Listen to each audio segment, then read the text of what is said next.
September 2006. Kandahar Province, Afghanistan. The air inside the American command center was thick with tension, the only light coming from the blue glow of surveillance screens. On those screens, U.S. generals watched something they never expected to see. Canadian soldiers, outnumbered, outgunned, and supposedly soft, were walking straight into a storm of Taliban fire. The radio was alive with chaos, gunfire, explosions, desperate voices calling for help. American officers leaned in, eyes wide, as the Canadians pressed forward, refusing to break even as their friends fell around them. For years, the world had seen Canada as the polite neighbor to the north. In the halls of the Pentagon, Canadian troops were known for blue helmets and peacekeeping missions, not for charging into the teeth of a real battle. But what unfolded on those screens in Kandahar would shatter every assumption. American commanders, some of the most battle-hardened leaders in the world, found themselves stunned by what they were witnessing.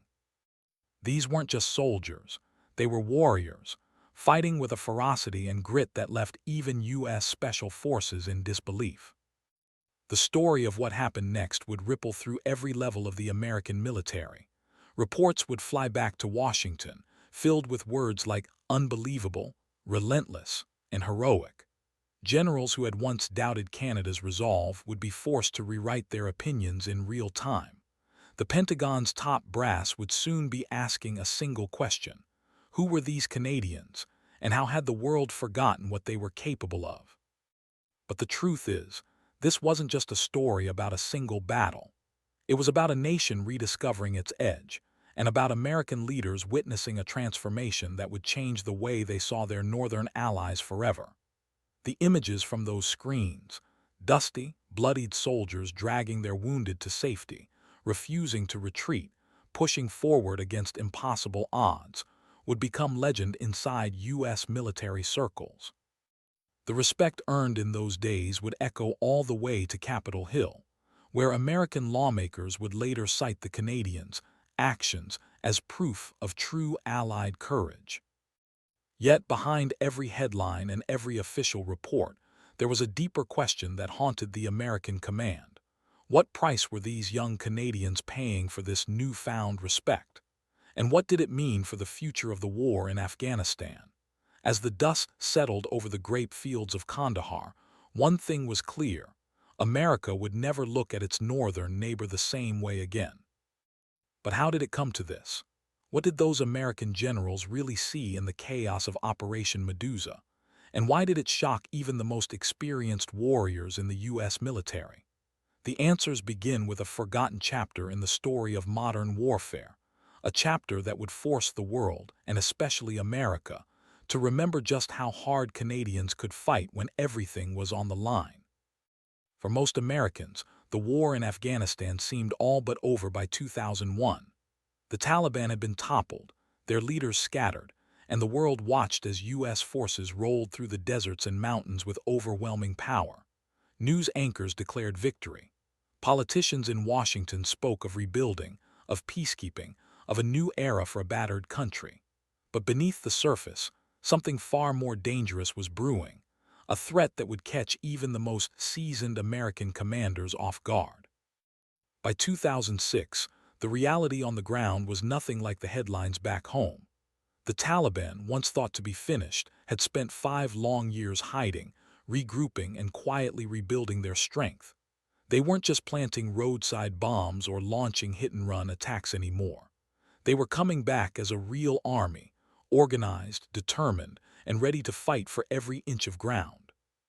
The numbers told a story that sent chills through every American intelligence briefing. Taliban attacks had exploded by over 400% in just a single year. In Kandahar province alone, there were more than 1,200 attacks in just 8 months. For U.S. and NATO forces, it was the deadliest year since the war began. American analysts pored over satellite images and intercepted communications, trying to make sense of the sudden surge. What they found was alarming. The Taliban weren't hiding in remote caves or mountain passes anymore. They were massing in the open, digging into villages, fortifying mud-walled compounds, and daring NATO to come after them. In one district west of Kandahar city, Panjwai, the enemy had gathered between 1,500 and 2,000 fighters. This wasn't a ragtag group of insurgents. This was a conventional force, ready for a showdown. Inside the Pentagon, the mood shifted from cautious optimism to outright concern. American generals knew what it meant when an enemy stopped running and started digging in. It meant they were confident. It meant they were ready for a real fight. And it meant that whoever went up against them would be walking into a meat grinder. But here, where the story takes a turn that few in Washington saw coming, the responsibility for facing this new Taliban army didn't fall to a massive U.S. force. Instead, it landed on the shoulders of just over 2,000 Canadian soldiers, men and women who, until now, had been known more for peacekeeping than for waging all-out war. The Canadians were outnumbered, outgunned, and operating in the most dangerous province in Afghanistan. American commanders, watching from their own operations centers, couldn't help but wonder, was this a disaster in the making? Would the Canadians hold the line, or would the Taliban steamroll through, opening the door for chaos across the entire region? The Taliban certainly thought they knew the answer. Their commanders studied maps and smiled. They believed the Canadians were soft, untested, and unwilling to take heavy losses. They expected the first sign of real blood would send the northern troops running for home. In Taliban propaganda, the Canadians were dismissed as blue helmets, peacekeepers, not warriors. But as American officers would soon witness firsthand, the enemy had made a fatal miscalculation.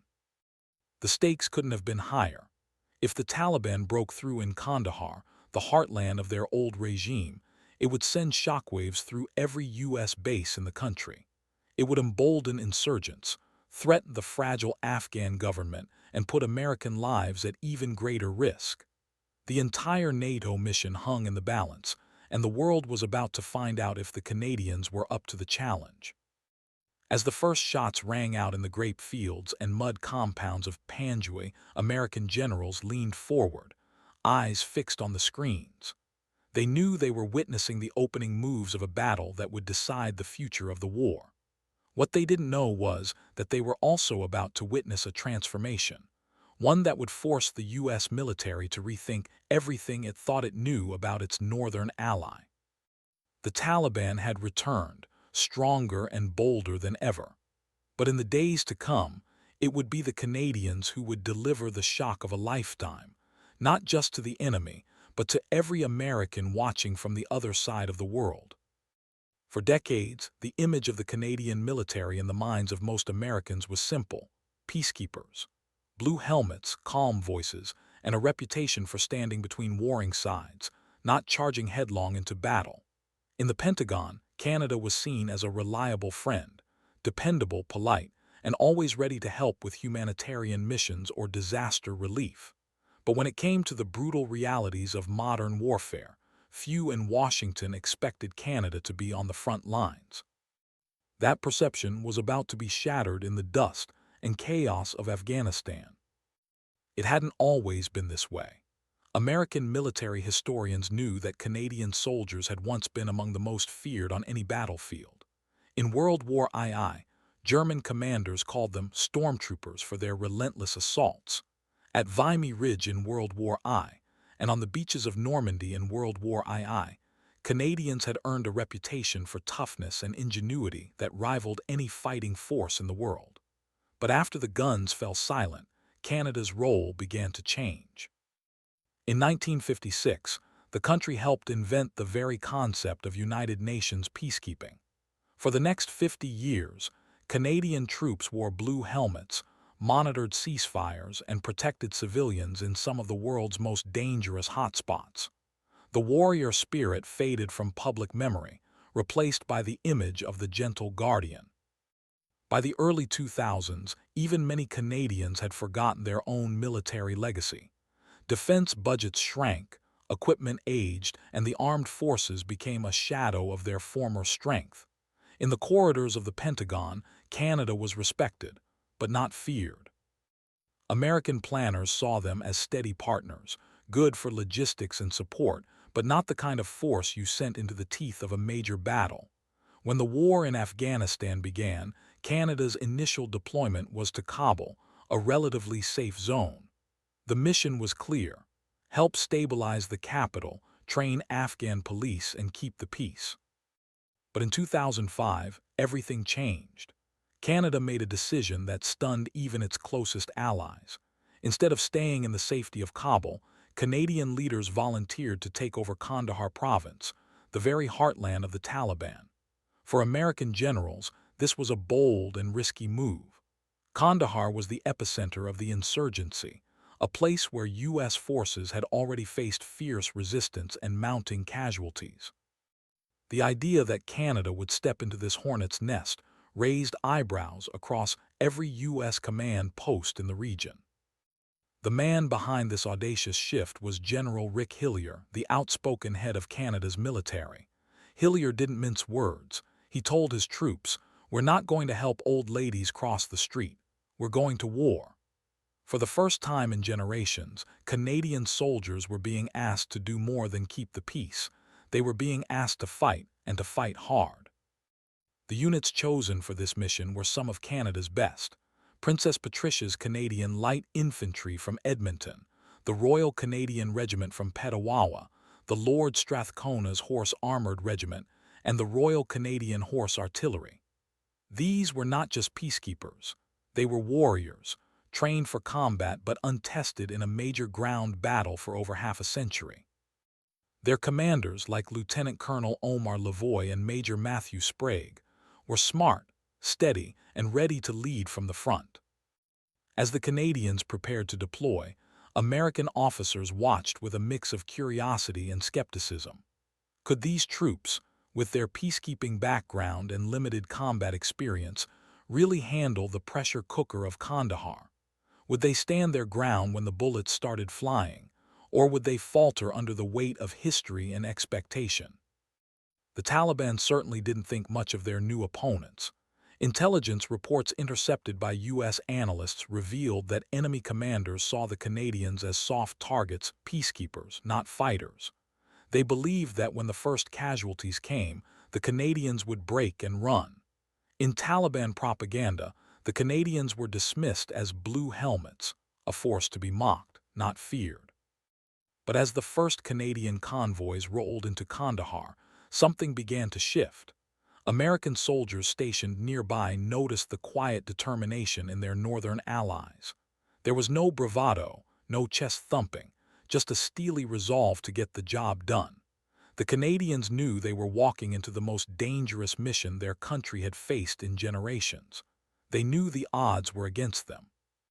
But they also knew that the world was watching, and that their actions would speak louder than any reputation or stereotype. In the weeks leading up to Operation Medusa, American commanders kept a close eye on their Canadian counterparts. They saw the meticulous planning, the relentless training, and the willingness to adapt to the harsh realities of Afghan combat. The Canadians weren't just there to fill a gap, they were there to make a difference. And as the Taliban massed their forces for a showdown in the grape fields and mud compounds of Panjwai, the stage was set for a battle that would force the world, and especially the United States, to remember what Canadian soldiers were truly capable of. The peacekeepers were about to become warriors once again, and as American generals would soon discover, the forgotten edge of Canada's military was sharper than anyone had realized.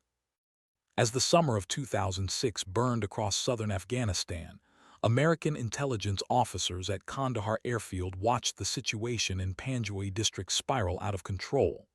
The Taliban weren't just hiding anymore. They were digging in, fortifying entire villages, and daring NATO to come after them. For U.S. commanders, this was a nightmare scenario. The enemy was no longer a shadowy force slipping away into the mountains. They were massing in the open, ready for a fight that would test every assumption about the war. The terrain itself was a commander's worst dream. The Panjwai Green Zone was a patchwork of ancient grape fields, thick with mud walls and irrigation ditches. Unlike the barren deserts that surrounded it, This place was alive with tangled vines and towering marijuana plants, some so tall a man could disappear inside them. Every field was a maze, every corner a potential kill zone. The grape rows, raised 4 to 6 feet high, created natural barriers that blocked vehicles and line of sight. For American planners, it was like watching a chessboard where every square was a potential ambush. But the Taliban weren't just relying on the land. They had turned the villages into fortresses. Mud-walled compounds, some with walls 2 feet thick, were reinforced with sandbags and firing holes. The infamous grape-drying huts, solid structures with 4-foot-thick mud brick walls, became bunkers that could shrug off even direct artillery hits. Taliban fighters, many of them hardened veterans from Pakistan, Chechnya, and the Arab world, moved through a network of tunnels, popping up where least expected. They had mortars pre-registered on every approach, machine guns zeroed in on every likely path. They even placed their fighting positions next to civilian homes, gambling that NATO would hesitate to strike for fear of collateral damage. American analysts watching the buildup knew this was no ordinary insurgency. The Taliban were preparing for a stand-up fight, something rarely seen in modern guerrilla warfare. They wanted to draw NATO in, inflict heavy casualties, and prove to the world that they could hold ground against the best the West had to offer. The stakes were enormous. If the Taliban succeeded, it would send a message to every insurgent group in the region: NATO could be beaten. The plan for Operation Medusa looked simple on paper. Canadian and Allied forces would attack from multiple directions, clear the Taliban strongholds, and restore government control over Panjwai. The maps were covered in neat arrows and tidy objectives, but every American officer who saw them knew the reality would be far messier. The enemy was dug in, the terrain was a nightmare, and the Canadians were outnumbered nearly 2 to 1. As the operation kicked off on September 2nd, the first Canadian units moved into position. The air was thick with tension. American drones buzzed overhead, relaying live footage back to command centers where U.S. generals watched every move. The Canadians advanced cautiously, checking their weapons, scanning the fields for signs of movement. They knew the enemy was waiting, but no one could predict just how deadly the opening moments would be. The first major clash came at a place the Canadians called Objective Rugby, a cluster of Taliban compounds and grape huts. As the soldiers moved in, the trap snapped shut. Machine guns erupted from hidden positions, mortars rained down, and rocket-propelled grenades streaked through the air. The Canadians were caught in a brutal crossfire, bullets coming from every direction. Their armored vehicles bogged down in the soft earth, radios filled with frantic calls for help, and the thick vegetation made it nearly impossible to spot the enemy. American officers, watching the chaos unfold on their screens, felt a chill run down their spines. This was the kind of ambush that could break a unit, the kind of disaster that could unravel an entire operation. But the worst was yet to come. In the confusion, 2 U.S. A-10 attack planes were called in for air support. Somewhere along the line, the coordinates got mixed up. In the early morning darkness of September 4th, the A-10s opened fire on the Canadian command post. In seconds, 30 cannon shells tore through the position. Private Mark Anthony Graham, a medic treating the wounded, was killed instantly. More than 30 Canadians were hit, including Major Matthew Sprague, the company commander, who took shrapnel to the head and chest. The friendly fire disaster shattered the leadership of Charles' company and left the survivors reeling. Back at Kandahar airfield, American commanders watched in horror as the assault collapsed into chaos. Friendly fire casualties, pinned down units, and a stalled attack, everything hung in the balance. Would the Canadians retreat? Would they break under the pressure? The entire operation teetered on the edge of disaster. But then something remarkable happened. Lieutenant Colonel Omar Lavoie, the Canadian Battle Group commander, got on the radio. His voice was steady, even as his men bled and his officers lay wounded. He told his superiors, "We can still do this. My soldiers want to finish this. It was a moment that would be remembered in every American after-action report. The Canadians, battered and bloodied, refused to quit. General David Fraser, the Canadian commander, faced a choice. He could pull back, regroup, and try again another day. No one would have blamed him. But the Canadians on the ground were angry, grieving, and determined to make the enemy pay for every drop of blood. The attack would continue. For American generals watching from their command centers, this was the moment that changed everything. The Canadians had walked into a trap, suffered devastating losses, including from friendly fire, and still chose to press on. It was a level of grit and determination that few expected, and it set the stage for a battle that would become legend in both Canadian and American military history.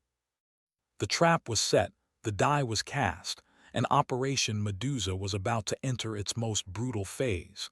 For the Americans watching, it was clear. The Canadians weren't just peacekeepers anymore. They were warriors, and they were about to prove it in the most unforgiving way imaginable. The opening days of Operation Medusa were a test of everything the Canadian soldiers, and their American allies, thought they knew about modern warfare. For U.S. commanders watching from the safety of their command centers, the chaos unfolding in the great fields of Panjwai was a nightmare come to life. The Canadians had walked straight into a meticulously planned Taliban ambush, and the cost was immediate and brutal. Friendly fire incident, with American A-10s mistakenly strafing the Canadian command post, sent shockwaves through every level of the coalition. In the Pentagon, the news hit hard. American officers knew the risks of close air support in such a tangled, confusing battlefield, but seeing Allied troops cut down by their own side was a gut punch. The loss of Private Mark Anthony Graham, a medic who had been treating the wounded, was a stark reminder of how quickly fortunes could turn in Afghanistan. More than 30 Canadians were hit in that single, tragic burst of fire. Major Matthew Sprague, the company commander, was among the wounded, his leadership suddenly ripped from the front lines. For a moment, it looked like the entire operation might collapse. Radios crackled with confusion. Units were pinned down, leadership was in disarray, and the Taliban pressed their advantage, pouring fire into the Canadian positions from every angle. American advisors embedded with the Canadians braced for the worst. Would the Canadians pull back? Would they break under the pressure, leaving a gap that the Taliban could exploit to roll through Kandahar? But what happened next stunned even the most battle-hardened U.S. officers. Instead of retreating, the Canadians dug in. Lieutenant Colonel Omar Lavoie's voice came over the radio, calm and unshaken. "We can still do this. My soldiers want to finish this." It was a message that rippled through the ranks, both Canadian and American. The Canadians were battered, grieving, and angry, but they were not broken. They refused to give the enemy the satisfaction of a retreat. General David Fraser, watching the carnage from Kandahar airfield, faced a decision that would define the battle. He could have called for a pause, regrouped his forces, and tried again another day. No one in Washington or Ottawa would have blamed him. The safe choice was to pull back, count the losses, and rethink the plan. But Fraser saw something in his young officers, a fire that couldn't be extinguished by tragedy. They wanted to go back in. They wanted to make the Taliban pay for every Canadian life lost. The decision was made. The attack would continue. For American generals, this was a defining moment. The Canadians had suffered a blow that would have sent many units reeling, but instead, they chose to press forward. It was a level of resolve and courage that earned instant respect from every U.S. officer watching the battle unfold. The next phase of the fight was nothing short of hell on earth. The Taliban, emboldened by their initial success, threw everything they had at the advancing Canadians. Machine guns, mortars, and rocket-propelled grenades turned the grape fields into a killing ground. The thick vegetation and mud walls made it nearly impossible to spot the enemy until it was too late. Every step forward was paid for in blood. American advisors embedded with the Canadians reported back to their superiors in awe. They described soldiers dragging wounded comrades to safety under fire, officers leading from the front, and medics working frantically to save lives in the middle of the chaos. The Canadians adapted quickly, learning to move through the fields at night to avoid Taliban spotters. They used their night vision equipment to become ghosts in the darkness, striking hard and fast before melting away. The psychological toll was immense. For many of the young Canadians, this was their first taste of real combat, a baptism by fire that would leave scars both seen and unseen. American officers, many of whom had fought in Iraq and earlier phases of the Afghan War, recognized the signs: exhaustion, grief, and a grim determination to see the mission through, no matter the cost. The battle for Panjwai became a test of willpower as much as tactics. The Canadians faced wave after wave of Taliban attacks, each one more desperate than the last. The enemy was determined to break them, to prove that NATO could be beaten on its own terms. But the Canadians refused to yield. They fought for every inch of ground, clearing compound after compound, often at close quarters where the fighting was as personal and brutal as anything seen in modern warfare. For the Americans watching, it was a revelation. The Canadians were not just holding the line, they were pushing it forward, turning the tide of the battle through sheer grit and determination. Reports flowed back to U.S. headquarters, filled with words like unbelievable, relentless, and heroic.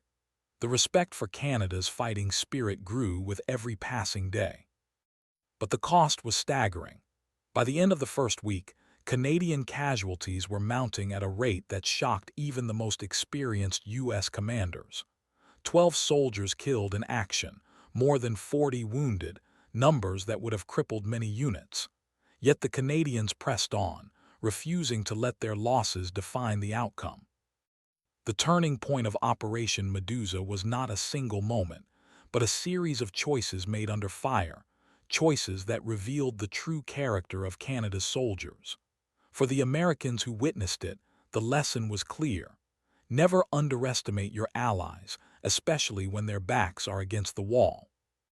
As the smoke cleared over the grape fields and the sounds of battle faded, a new respect was born. The Canadians had faced the inferno and refused to break. For the U.S. military, it was a reminder that courage knows no borders, and that sometimes the most unlikely warriors can become legends. As the dust settled from the chaos of the opening days, American commanders at Kandahar airfield braced for the next phase of Operation Medusa. The Canadians had survived the initial ambush, but the battlefield was still a deadly maze. The Taliban, dug in and determined, showed no signs of backing down. For U.S. military strategists, the question was simple: how would the Canadians break the stalemate and turn the tide? The answer came with the fall of night. American advisors embedded with Canadian units reported a sudden shift in tactics, one that would catch the Taliban completely off guard. The Canadians, many of whom had trained for years with advanced night vision equipment, decided to fight on their own terms. They would become ghosts in the darkness, moving silently through the grape fields and mud compounds while the enemy slept or waited in vain for a daylight assault. It was a bold move, and one that immediately drew the attention of U.S. Special Operations veterans. Night fighting was a hallmark of elite American units, but seeing an entire Canadian battle group embrace the darkness was something new. Under the cover of night, Canadian soldiers crept within grenade range of Taliban positions, sometimes so close they could hear enemy fighters whispering in the next room. The element of surprise was total. The first the Taliban knew of the attack was the sudden eruption of gunfire, grenades, and the unmistakable sound of bayonets clashing in the dark. American officers watching the operation unfold were stunned by the ferocity and precision of these night raids. The Canadians didn't just attack, they adapted, inventing new ways to clear the fortified compounds that had become the Taliban strongholds. Instead of risking booby-trapped doors, they blasted holes through mud walls, a technique known as mouse-holing. It was dangerous, dirty work, but it allowed them to bypass enemy kill zones and catch defenders off guard. The fighting was close, brutal, and relentless. In the grape huts, those thick-walled bunkers that had shrugged off artillery fire, Canadian soldiers went room to room, often engaging in hand-to-hand combat. American advisors later described these scenes as some of the most intense urban fighting they had ever witnessed, rivaling the house-to-house battles in Fallujah or Ramadi. The Canadians cleared entire buildings, sometimes spending hours in a single compound, fighting for every inch. Snipers played a crucial role, taking up positions on high ground and picking off Taliban fighters at distances that left the enemy terrified to cross open ground. The Canadian LAV-III armored vehicles, with their powerful 25mm cannons, became the hammer that broke the back of enemy defenses. When vehicles couldn't advance, infantry pressed forward on foot, braving kill zones and ambushes with a determination that left American observers in awe. The scale of the bombardment was staggering. Canadian gunners fired more than 4,000 artillery rounds during the battle, the heaviest Canadian bombardment since the Korean War. The ground shook day and night as 155 shells rained down on Taliban positions, collapsing bunkers and sending shockwaves through the enemy ranks. American artillery officers, accustomed to the overwhelming firepower of U.S. forces, were impressed by the precision and intensity of the Canadian barrage. But the cost was high. By September 10th, Canadian casualties were mounting fast. 12 soldiers killed in action, more than 40 wounded, a staggering toll for a force of just over 2,000. For American commanders, the numbers were sobering. They knew that such losses could break the morale of even the toughest units. But the Canadians pressed on, driven by a sense of duty and a determination to finish what they had started. The Taliban, for their part, were reeling. Their commanders had expected the Canadians to falter, to retreat in the face of heavy losses. Instead, they found themselves facing an enemy that refused to quit, an enemy that fought with a level of aggression and resilience that few had anticipated. Captured Taliban fighters later described the Canadians as devils, relentless and unyielding, willing to fight at close quarters and take the fight to the enemy's doorstep. For the Americans watching from command centers and embedded positions, the lessons were clear. The Canadians had not only adapted to the brutal realities of Afghan combat, they had set a new standard for Allied operations. Their willingness to innovate, to fight through exhaustion and loss, and to lead from the front earned them a level of respect that would echo through every level of the U.S. military. As the final Taliban strongholds fell and the smoke cleared over the shattered grape fields, American officers knew they had witnessed something extraordinary. The Canadians had not just survived Operation Medusa, they had redefined what it meant to be a modern fighting force. Their tactics, their courage, and their relentless drive would become the stuff of legend, studied in American war colleges and briefed to every new unit heading into the Afghan theater. But the battle was not over. The cost in blood and sacrifice was still being counted, and the true impact of Operation Medusa was only beginning to be understood. For the Americans who had watched it all unfold, one thing was certain. The Canadians had earned their place among the world's elite warriors, and the story of their fight in the darkness would never be forgotten. As the dust settled over the shattered grape fields of Panjwai, the true scale of Operation Medusa began to emerge, not just in the numbers, but in the stunned reactions of America's top military minds. For weeks, U.S. generals and senior officers had watched the battle unfold in real time, their screens flickering with images of chaos, courage, and sacrifice. What they witnessed would leave a permanent mark on the way the United States viewed its northern ally. Inside the command centers at Kandahar airfield, American officers gathered around live drone feeds and radio transmissions, tracking every movement of the Canadian battle group. They saw soldiers dragging wounded comrades to safety under relentless fire, officers leading assaults from the front, and medics risking their lives to treat friend and foe alike. The reports coming in from embedded U.S. advisors were filled with words rarely used in official military dispatches: unbreakable, fearless, unstoppable. For many American commanders, it was a revelation. Lieutenant Colonel Jim Grooney, an American officer embedded with the Canadians, summed up the feeling in a single sentence. These guys never stopped. They took casualties that would have made other units pause. They did not pause. This wasn't just a compliment. It was a statement of respect from a veteran who had seen some of the toughest fighting in Iraq and Afghanistan. The Canadians, he reported, had shown a level of grit and determination that set them apart from almost any other force in the coalition. The impact of Operation Medusa rippled all the way back to Washington. In the Pentagon, after-action reports circulated with phrases that caught the attention of senior leadership.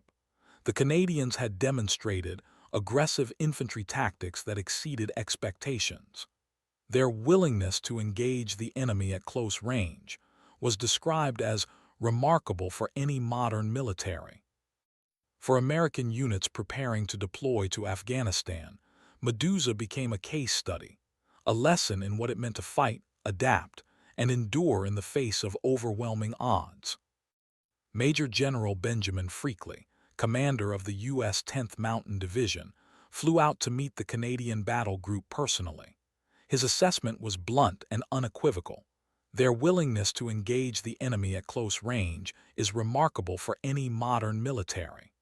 He made sure his words were included in official reports, knowing they would be read at the highest levels of the U.S. Department of Defense. But the respect wasn't just professional, it was deeply personal. American soldiers who fought alongside the Canadians came away with stories that would be retold for years. They spoke of Canadian medics treating wounded Taliban fighters with the same care they gave their own, of officers refusing to leave the front lines, and of a relentless drive to finish the mission no matter the cost. For many U.S. troops, the Canadians had become brothers in arms, bonded by shared sacrifice and mutual respect. The numbers told a story that was hard to ignore. 16 Canadian soldiers killed, more than 40 wounded, and 5 vehicles destroyed or burning in the fields. For a force of just over 2,000, these were staggering losses.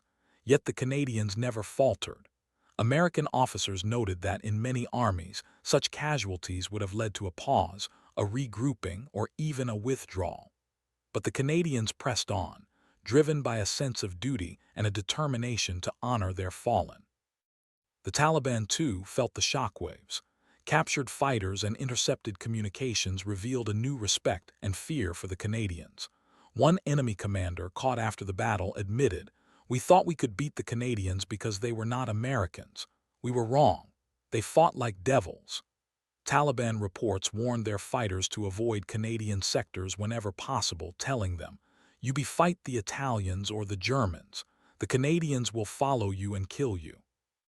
For the U.S. military, the lessons of Operation Medusa were clear. The Canadians had not only held the line, they had redefined what it meant to be an ally in the most dangerous theater of the war. Their tactics, their courage, and their refusal to break under pressure became the gold standard for coalition operations. American units heading to Kandahar in later years were briefed on Canadian tactics, and the battle became required reading at U.S. military academies. But the respect went beyond tactics and strategy. It was about character. Colonel Steve Williams, deputy commander of the American Task Force, watched the Canadians return from battle dusty, bloodied, and exhausted, but still asking when they could go back in. "That is not training," he said. "That is not doctrine. That is character."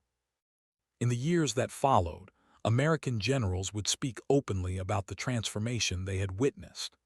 General David Petraeus, who would later command all coalition forces in Afghanistan, told Congress, "Our Canadian allies have demonstrated extraordinary valor in some of the toughest fighting this coalition has faced. They have earned the respect of every American soldier who has served alongside them." For the United States, Operation Medusa was more than just a battle. It was a turning point, a moment when the world saw what Canada could do when pushed to the limit. The shock and awe felt by American generals was not just about the ferocity of the fight, but about the rediscovery of an ally's true strength. The Canadians had proven themselves in the crucible of combat, and the respect they earned would echo through every corner of the U.S. military for years to come. But as the last echoes of gunfire faded and the grape fields of Panjwai fell silent, a new set of questions emerged. What was the true cost of this victory? And what would it mean for the future of the war in Afghanistan? For the Americans who had watched it all unfold, one thing was certain. The legend of the Canadian warriors of Operation Medusa was just beginning. When the guns finally fell silent in the grape fields of Panjwai, the world's attention shifted from the chaos of battle to the aftermath, a reckoning that would echo from the halls of the Pentagon to the living rooms of small towns across North America. For American military leaders, Operation Medusa was more than a tactical victory. It was a moment that forced the United States to reconsider not just the capabilities of its northern ally, but the very nature of sacrifice, strategy, and the true cost of war. The numbers alone were staggering. 16 Canadian soldiers killed in the battle and its immediate aftermath. Over 40 wounded, many with life-changing injuries. For a force of just over 2,000, these losses were seismic. In the years that followed, the toll would only grow. By the time Canada ended its combat mission in Afghanistan in 2011, 158 Canadian soldiers had died, an astonishing figure when measured against the country's population. In fact, Canada's per capita loss rate was higher than that of the United States, a fact that did not go unnoticed in American military briefings and congressional hearings. But the legacy of Operation Medusa was about more than numbers. It was about the transformation of a nation's military identity and the way that transformation rippled through the entire NATO alliance. In the Pentagon, Medusa became a case study in what it meant to fight and win against a determined enemy in one of the world's most unforgiving environments.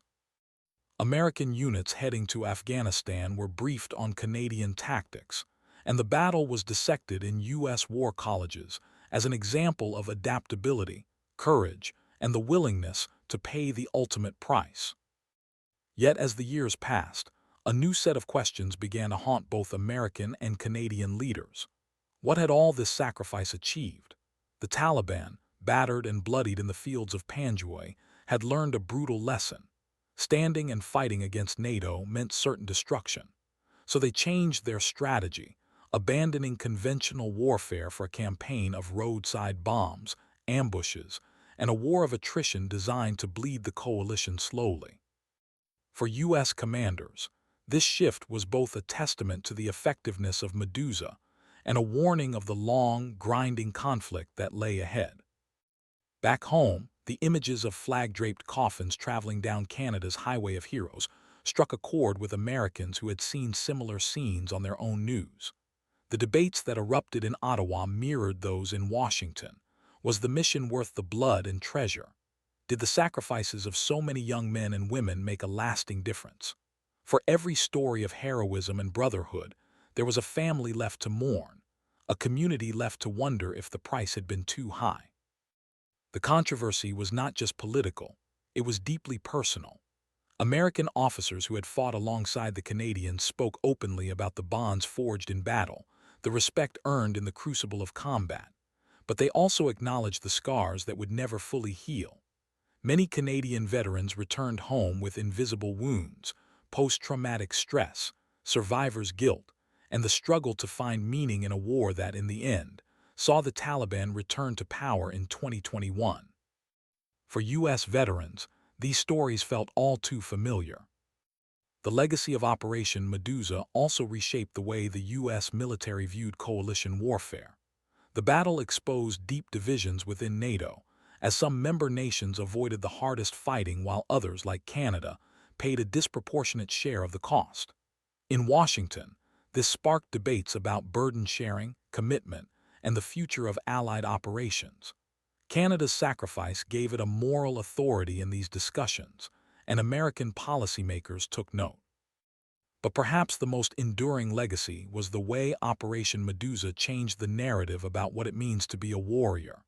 In the years that followed, books, documentaries, and military studies celebrated the Canadians who fought in Kandahar.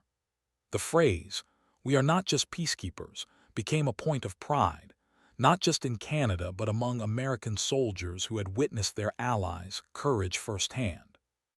The battle became a symbol of what could be achieved when nations stood together, willing to fight and bleed for a common cause. Yet the controversy never fully faded. As the Taliban swept back into power, many wondered if the sacrifices had been in vain. Schools built by coalition forces were shuttered, girls were once again barred from classrooms, and the government that so many had died to protect collapsed almost overnight. For American generals and policymakers, the lessons of Medusa were bittersweet, a reminder of both the power and the limits of military force. Still, for those who were there, the meaning of the battle was never in doubt. American officers who had watched the Canadians fight spoke of a respect that went beyond words. They saw young men and women who refused to quit, who fought for each other and for a mission they believed in, even when the odds were stacked against them. They saw a nation rediscover its warrior spirit, and in doing so reminded the world and the United States of the true meaning of sacrifice. As the sun set over the rebuilt grape fields of Panjwai, the legacy of Operation Medusa lived on, not just in the history books, but in the hearts of every American and Canadian who had stood shoulder to shoulder in the fight. The battle had changed the course of the war, reshaped alliances, and left a mark that would never be erased. For the United States, it was a lesson in courage, partnership, and the enduring cost of freedom, a story that would be told for generations to come.